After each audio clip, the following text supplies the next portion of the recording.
হাতে গোনা কয়েকজনের কাছে জিম্মি বিদ্যুৎ ও জ্বালানি খাতের পুরো ব্যবস্থা, যা থেকে বের হওয়া খুবই কঠিন।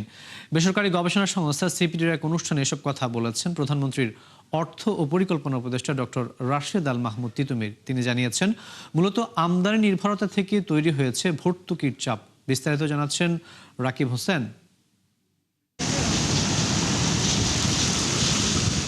চলতি অর্থবছরের সংশোধিত বাজেট অনুযায়ী বিদ্যুৎ ও জ্বালানি খাতে এডিপি বরাদ্দ প্রায় 19,033 কোটি টাকা, যার সিংহভাগ ব্যয় হয়েছে বিদ্যুতে। কিন্তু আশ্চর্যের বিষয় হলো, নবায়নযোগ্য বিদ্যুতের পেছনে খরচ হয়েছে 4%-ও কম। ফসিল ফুয়েলের যে লবি, সেটা এতটাই স্ট্রং এবং সেটার সাথে যুক্ত হয়েছে আমাদের বিভিন্ন আইপিপি। বাজেটে নবায়নযোগ্য জ্বালানি খাতের প্রত্যাশা ও প্রাপ্তি নিয়ে আয়োজিত এই অনুষ্ঠানে বিষয়টি তুলে ধরে সিপিডি। প্রধানমন্ত্রীর অর্থ ও পরিকল্পনা উপদেষ্টার দাবি, হাতে গোনা কয়েকজনের কাছে জিম্মি পুরো ব্যবস্থা। কোনোভাবেই এদের বিষের থেকে বেরোনো যাচ্ছে না। যতক্ষণ না পর্যন্ত আমরা এই কাঠামোগত ত্রুটি থেকে বেরিয়ে আসব, ততক্ষণ পর্যন্ত কিন্তু আমাদেরকে জনগণের টাকা অর্থাৎ ভর্তুকি দিতে হবে।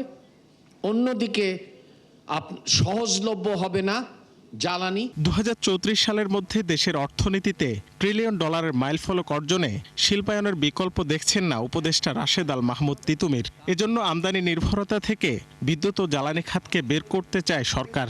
আর কিভাবে সেই পরিকল্পনা বাস্তবায়ন হবে, সেই রূপরেখা তুলে ধরেন তিনি। জ্বালানি নিরাপত্তা নিশ্চিত করতে চায় দেশীয় উপায়ে নবায়নযোগ্য বিদ্যুতের পরিমাণ বাড়িয়ে, এবং তৃতীয় হচ্ছে যে তার পোর্টফোলিও ডাইভার্সিফাই করে, এবং সেগুলোই আমরা সেই অনুযায়ী পুরো পরিকাঠামোকে সাজাচ্ছি।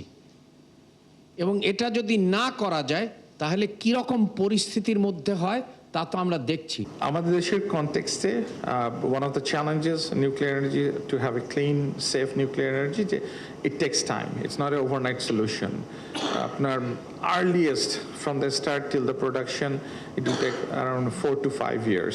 দেশীয় গ্যাস ও নবায়নযোগ্য বিদ্যুৎ উৎপাদনে স্থানীয় কোম্পানিগুলোকে অগ্রাধিকার দেওয়ার পরিকল্পনা সরকারের। দিনে যদি আমি ব্যাটারি চার্জ করি, তাহলে কি আমার ফসিল ফুয়েল দিয়ে কিন্তু ব্যাটারি চার্জ হবে।